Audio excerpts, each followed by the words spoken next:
Bonjour, bonjour, on se retrouve aujourd'hui pour une vidéo de Slay the Spire. Ce coup-ci, on part en Silent, on redescend un petit peu au niveau des ascensions puisque je dois moi-même monter mes niveaux d'ascension. Donc Ascension 3, Silent, un deck un peu bizarre que je vais vous proposer. Comme d'habitude, on va en discuter tout en regardant les combats de 3 boss, en accéléré évidemment. Donc premier combat, le Slime Boss, que dire au niveau des reliques, pas grand chose. À part les reliques de départ, on a le sablier qui inflige 3 de dégâts et on a la relique qui dit que quand une carte est défaussée et discardée, on inflige 3 points de dégâts. Donc à partir du moment où j'ai cette relique, je me suis dit bon, il faudrait que je me concentre sur les cartes qui font défausser. À ce moment-là, j'étais déjà parti un petit peu deep dans le poison. Donc je me suis dit bon, je vais quand même essayer de partir en défausse. Ça s'est pas spécialement bien passé. Donc à ce moment-là du run, j'étais très dépendant. Je me disais bon, on va voir ce qui se passe à l'étage 2. Mais vous savez, c'est les runs où on sent que ça va pas très bien se passer parce que on n'a pas les reliques qui s'accordent avec le deck. Mais bon, pour le Slime Boss ça a suffi. Alors à noter quand même que en Ironclad, je trouve que le Slime Boss est le plus faible de l'étage 1. Pour être honnête, en Silent, je trouve que il est un peu plus difficile. Parce qu'il te pourrit quand même facilement ton deck. Et c'est assez pénible. Donc je mettrai le Guardian en plus facile à l'étage 1 en Silent. Après avoir fait quelques runs. Donc voilà, donc le boss a pas grand chose à dire. On voit que je chope comme une bonne carte avec Adrénaline. Et là on voit une chose intéressante, c'est que je vais choisir la relique qui masque les intentions. Pour la simple et bonne raison que l'autre qui donnait 2 points de force aux adversaires est beaucoup plus dangereuse. Et que le quatrième point de ressource me semblait vraiment nécessaire. Alors là on arrive sur le deuxième boss, enfin le boss du second étage, l'automaton. Donc au niveau des reliques, on voit qu'il n'y en a que 2 qui se sont ajoutés.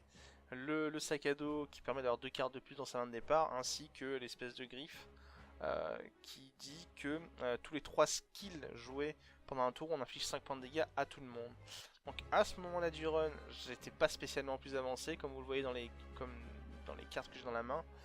Il n'y a pas de réelle direction au deck, j'ai des bonnes cartes, mais il n'y a rien qui vraiment clique, il n'y a rien qui synergise vraiment.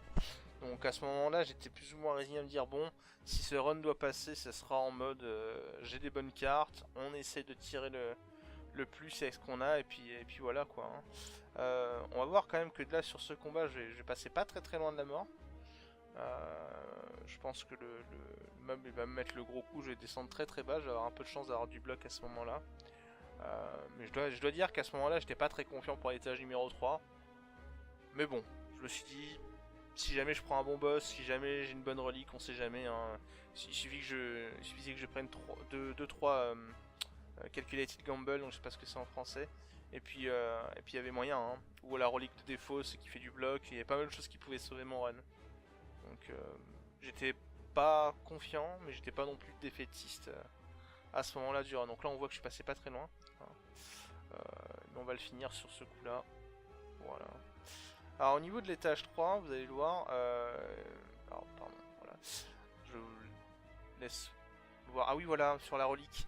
Alors la relique, j'ai pas pris la queue de lézard, c'est très discutable, j'ai choisi l'autre relique qui permet d'avoir 5 choix de cartes parce que j'étais tellement dans le mal au niveau des cartes que je me suis dit bon je vais essayer d'aider le deck en ayant des meilleures cartes. Alors vous avez pas vu, j'ai sélectionné les cartes, en fait j'ai regardé toutes les cartes, tous les choix et après j'ai choisi, je vous ai pas montré les choix, c'était dommage. Le dernier boss, Hurricane One. Alors Hurricane One, j'étais assez content, encore une fois, assez chanceux, parce que je n'ai aucun power dans mon deck. Je n'ai aucun power, ce qui veut dire que je ne buff pas le boss en force. Ce qui veut dire que tout le long, il va me taper de façon, on va dire, calme, comparé à d'habitude.